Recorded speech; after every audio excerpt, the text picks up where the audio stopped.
estamos de vuelta en Mesa Testigo. Vamos a hablar ahora con Esteban Mota. Él es convencional constituyente de Unidos para Cámara de Santa Fe, también senador departamental por el departamento San Martín. Esteban, ¿cómo estamos?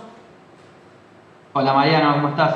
Muy bien. Bien, bien. Gracias por estar hoy en Mesa Testigo. Bueno, etapa fundamental de la Convención Constituyente, la Convención Reformadora. Terminó el plazo de, el debate en comisiones temáticas. Ahora esta semana empieza ya el trabajo en la comisión redactora. ¿Qué balance tenés de la Constituyente hasta ahora?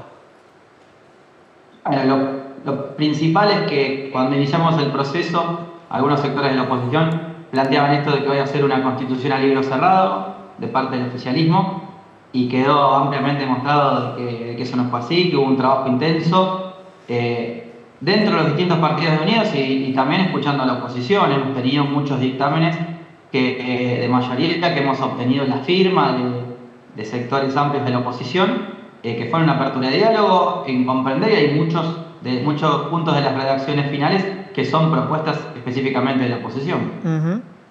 Esteban, decías, no fue que Unidos llegó con un paquete cerrado, enlatado, y dice, firmen esto. Cada partido fue presentando su proyecto. De hecho, hubo mucho debate en Unidos, ¿no?, para llegar a un texto, a dictámenes consensuados. ¿Costó mucho llegar a esa posición común, a ese consenso dentro de Unidos? No, fue un trabajo arduo desde lo técnico, desde lo político, también obviamente coordinando con la oposición. Yo formé parte de las dos comisiones que dictaminaron primero y hemos tenido un importante trabajo de síntesis dentro de Unidos y también hacia afuera, que ha contemplado tantas posturas de algunos sectores de Unidos como de la oposición.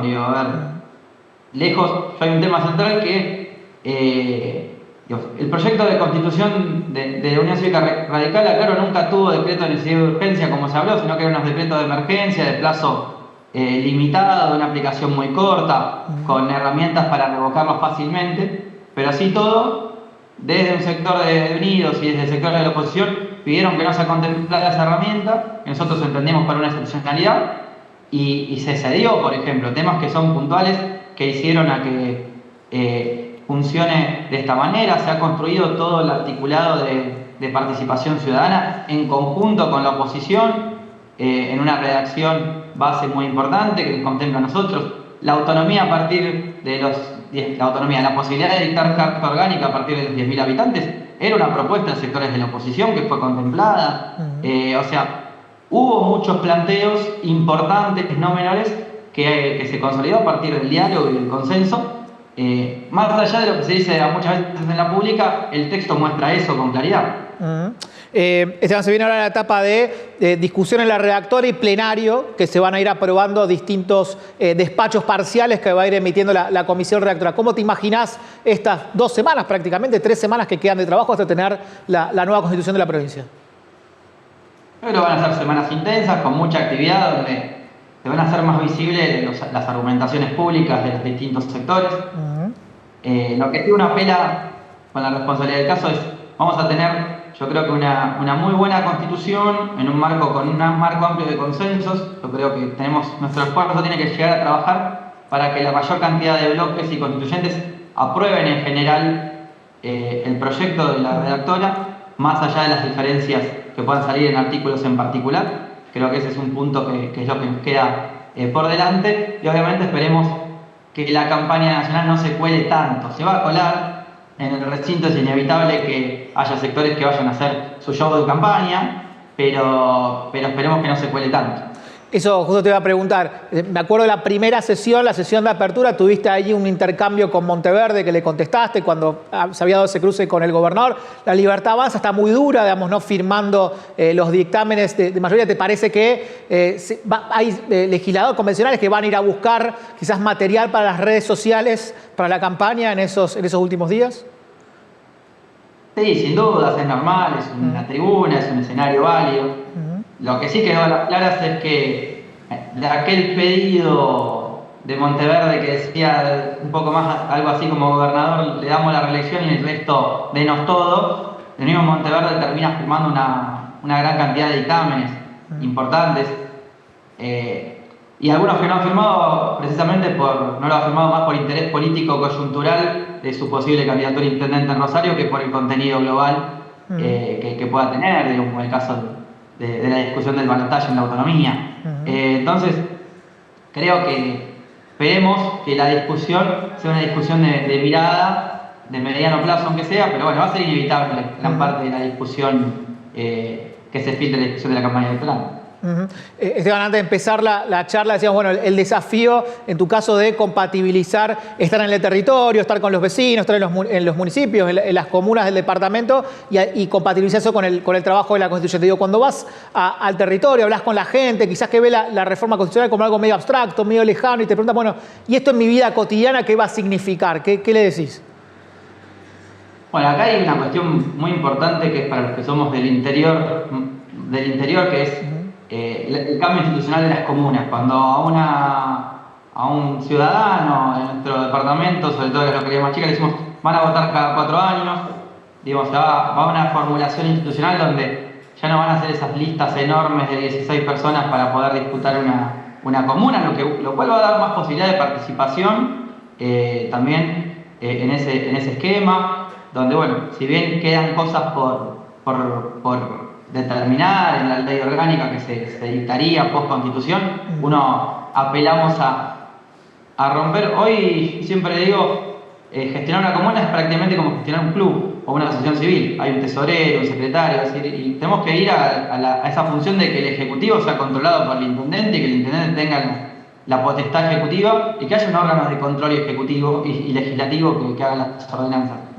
Así eso vamos. Le llevamos la tranquilidad de, por lo menos nuestra postura desde Unidos es que estos órganos legislativos, que pueden ser comisiones municipales o consejos municipales, depende de la cantidad de habitantes, estén regulados en sus honorarios, que hasta determinada cantidad de habitantes sean ad honorem, que después representen el 25% de la dieta del intendente, que no se transforme en un órgano que le cueste mucho a la ciudadanía de la localidad para sostenerlo y que eso impacte sobre la gestión cotidiana. Son temas que van surgiendo, que acá en el interior para nosotros son muy importantes.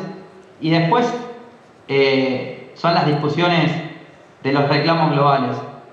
Nos pusimos límite a los mandatos, y yo soy nuevo, llevo 20 meses de gestión y vinimos acá a poner esta condición básica en la discusión, es decir, vamos a limitarnos los mandatos de todos, desde un concejal hasta el gobernador en igualdad de condiciones. El principio que es muy fuerte acá en el interior y muy importante, el principio de equilibrio fiscal, es decir, que el Estado de Santa Fe no puede gastar más de lo que ingresa, de que hay un principio de no confiscatoriedad de lo fiscal, para nosotros son cuestiones importantes y eran reclamos muy fuertes desde el interior. Esteban, ¿cómo ves que sectores de la Libertad Avanza, creo que el dictamen de Malfesi también plantea algo en esa línea, la eliminación del Senado, avanzar hacia la unicameralidad, cuando justamente la ley de necesidad de la reforma lo excluyó abiertamente, explícitamente esta posibilidad, ¿no? El tema que no deja de ser una chicana de gente que tiene poco territorio. El argumento de la unicameralidad es netamente económico y Malfesi, por ejemplo, siendo diputada provincial, no plantea, vamos a bajar el presupuesto a la mitad de la legislatura, demos esa discusión. No, plantean quitarle la representación a los distritos más chicos, concentrar y quitarle federalismo a la representación política. Yo lo que digo es que si hay un tema presupuestario, lo planteemos en lo presupuestario y que Malfesi, como diputada, porque muchas veces los diputados, parece que el Senado es el que gasta, los diputados tienen la Cámara de Diputados tiene un presupuesto más grande que el de diputados. Digo, que se ajuste lo presupuestario es una discusión válida, démosla en el presupuesto, es una discusión válida, yo la acompaño como senador. Ahora, ¿por qué quitarle representación al territorio, a los departamentos más pequeños? Mirá, yo siempre hago una escena, Mariano, que es, en mi departamento tenemos 17 localidades, 17 distritos. Actualmente, 12 no tienen gas natural y 15 no tienen agua potable de red por acueducto. Hoy estamos trabajando se está llevando adelante el plan de gasoductos con 2 gasoductos que van a pasar por mi departamento. Nos va a quedar una sola localidad por fuera, el resto va a tener gas natural y con el acueducto biprovincial llegaría el agua a todas las localidades. Ahora, en pleno siglo XXI, si no hay un senador y una representación territorial que respalde eso, es muy difícil. Hoy mi departamento no tiene representación en la Cámara de Diputados y sin duda que sería muy difícil darle equidad y dice, bueno, hay poca población. Lo he escuchado a Mayoraz como diciendo, la representación de pocos habitantes. Y si hacemos el cambio, yo saco la cuenta del volumen impositivo que aportan estas regiones y lo poco que vuelve y dónde se concentra. Creo que hay que hacer un análisis de la realidad, y una cuestión es la representación institucional y otra es el gasto, que discutamos el gasto, pero discuten el gasto de los otros, de los propios parece que no tienen muchas ganas de discutirlo. Esteban, ¿qué significa para vos estar en esta constituyente? Yo, como decía, siendo alguien de gente nuevo en el Senado, con muy pocos meses de recorrido en esta función, ya una convención constituyente, de hecho, que el gobierno, que el gobernador te haya elegido como uno de sus principales voceros en esta convención. Bueno, sin duda es una responsabilidad importante. Quizás ninguno de nosotros se imaginó el volumen de trabajo que hemos hecho en términos legislativos, sobre todo el año pasado, y hoy llegar a la reforma constitucional, que es un hecho histórico, y de sentar las bases institucionales hacia el futuro de la provincia de Santa Fe. Esta sin duda es una constitución del futuro, que viene a garantizar nuevos derechos, que viene a dar un formato institucional siempre de frente y atendiendo la demanda de la gente.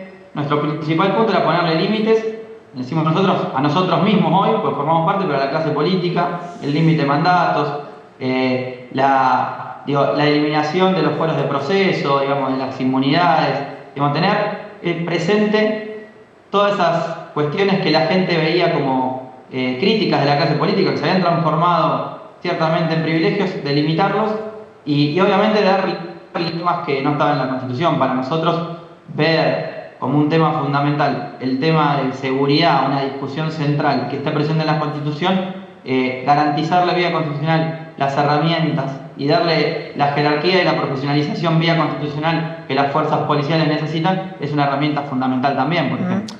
Esteban, te consulto, el 12 de septiembre termina el periodo de la Constitución, seguramente la Constitución se va a terminar de jurar unos días antes, pero digo, después va a volver el funcionamiento normal de la legislatura, de diputados del Senado, y va a haber mucha tarea ahí para operativizar todo eso nuevo que traiga la nueva Constitución. Digo, ¿cómo te imaginas ese periodo? ¿Ya han charlado algo en el bloque de senadores de Unidos de cómo por qué temas van a empezar, esa hoja de ruta post-constituyente?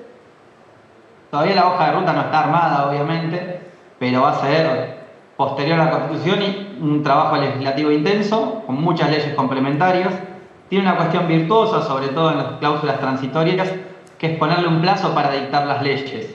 Digo, hablamos de coparticipación y queremos evitar que pase lo que pasó con la Constitución del 94, que se determinó una nueva ley que nunca se votó. Acá hay 2 años, o sea, tenemos hasta el fin de nuestros mandatos para generar prácticamente todas las leyes complementarias de esta Constitución, lo cual va a terminar de moldear el modelo institucional de la provincia de Santa Fe. O sea, que estamos ante un grado de responsabilidad muy importante que nos va a permitir también darle el formato institucional y también la calidad de vida a la mayoría de los santafesinos, garantizándosela a partir de estas leyes. Hay discusiones de las categorías de Esteban, gracias por participar del Mesa de Testigos esta noche. Muchas gracias. Gracias, seguimos en contacto. Hacemos una pequeña pausa y seguimos con más Mesa de Testigos.